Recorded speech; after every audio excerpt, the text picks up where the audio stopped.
يلا بينا نحول الجنيه الفضي ده لمنتج يتباع ب100 مليون دولار. مش لان في ذهب، مش لانه مصنوع من ماس، لكن عشان هنطبق فيه علم التسويق. العلم هو اللي هيخلق ليه. اول حاجه هنعملها بوزيشننج. ده مجرد جنيه فضي عليه قناع الملك توت عنخ امون. الفكره التقليديه هتشوفوا ان هو عمله، هديه، سوفونير، لكن انا هسال سؤال واحد، انا عايز الناس تشوف الجنيه ده ازاي؟ ودي اول خطوه في التسويق. البوزيشننج مش عمله، مش معدن، ده كالتشرال بيس ارتيفاكت، قطعه حضاريه مش هتبقى موجوده عند حد، وهتعمل سلام وتميز، وكمان هتعمل سكارستي موديل. هيتم انتاج 50 نسخه بس في السنه. بعد كده هنعمل براند، اعاده هويه، هنخلق هويه جديده، هنسميه مثلا انخ تات.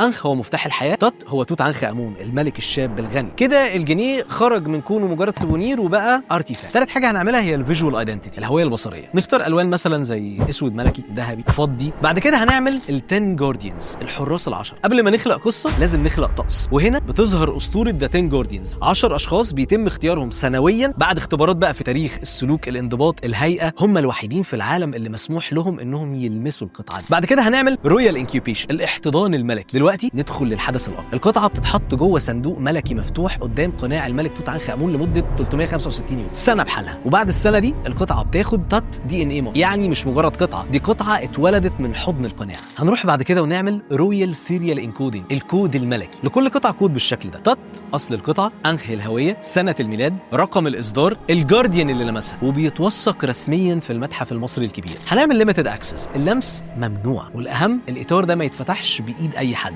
مين المسموح يفتحه؟ ده جارديان اللي بيشيل القطعه، وده بيخلق طبقه جديده من القيمه. اللمسه الواحده لها معنى، لها وزن، ولها قيمه. يعني ما ينفعش يتحط في صالون، ولا فوق رف، ولا على ترابيزه. في مكان في البيت اسمه ذا سنتر شامبر، مكان في قلب المكان، في وسط المكان، اضاءه معينه، زاويه معينه، ارتفاع معين. طب ليه؟ عشان القطعه مش بس تتشاف، تتقدس. فارو اير كونفاي، الطياره الخاصه. القطعه دي ما بتتسلمش في كرتونه ولا ملدوب، دي بتتنقل عن طريق ذا فارو اير كونفاي، طياره خاصه بالاسود الملكي، عليها ختم انخ، جواها غرفة عرض ومعاها 2 من الجارديانز. ذا جلوبال ريليك تور، جولة ال12 متحف. قبل ما ننتج ال50 نسخة، في نسخة واحدة بس اللي هننتجها، هتسافر العالم كله، هتزور 12 متحف من الأكبر والأشهر: اللوفر، المتحف البريطاني، بريليا ميوزيوم، جاتي، الفاتيكان، طوكيو، ومتاحف تانية كتير. طب ليه؟ عشان دي أغنى دول وأكبر متاحف وأعلى تأثير اقتصادي، والجولة دي جزء من Cultural Debt Reduction Diplomacy، التسويق اللي بيخلق علاقات وبيفتح كلام وبيخفض الديون. نيجي لمرحلة البيع التجاري. بعد كده بنفتح المزاد التجاري لاغنياء العالم كله. سعر القطعه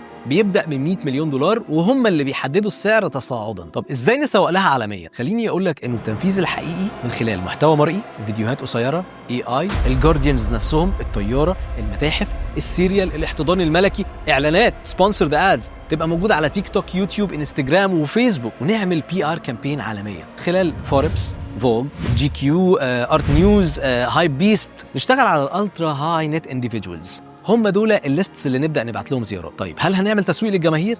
وهنا بقى اهم جزء، احنا مش بنسوق للناس عشان يشتروا القطعه مش للناس العاديه اصلا. 99% من العالم عمره ما هيمتلك نسخه منها. طب ليه بنسوق لهم؟ عشان يعظموا قيمه اللي هيشتريه، عشان لما المالك يمتلكها ساعتها الناس كلها هتشوفه بعين تانية. رولكس بتعلن في متروهات باريس. طب ليه؟ هل اللي هيركب المترو هيشتري رولكس؟ لا، رولكس بتسوق للناس عشان لما يشوفوا حد لابس رولكس يدوله قيمه، لما الغني يلبس رولكس يحس انه متشاف وان العالم فاهم القيمه. ده اسمه سوشيال كابيتال ماركتنج. احنا اتعلمنا ايه؟ اللي شفته دلوقتي مش حدوته، ده درس عملي كامل في التسويق. اتعلمنا بوزيشننج، ريبراندنج، ستوري تيلينج، سكارستي انجينيرنج، اكسبيرينس ديزاين، لكجري ماركتنج، سوشيال كابيتال، دبلوماسي ماركتنج، فاليو بيزد برايسنج، وازاي الجنيه ممكن يوصل ل100 مليون دولار. مش لاننا كرييتيف، لكن لاننا فاهمين العلم. انا جوزيف عزت، باحث دكتوراه في التسويق. الفيديو ده عشان يثبت لك ان القيمه مش في خامه المنتج، القيمة في العلم اللي وراه. العلم هو اللي بيخلق القيمة، العلم هو اللي بيبني البراند، العلم هو اللي بيرفع السعر من جنيه ل100 مليون دولار.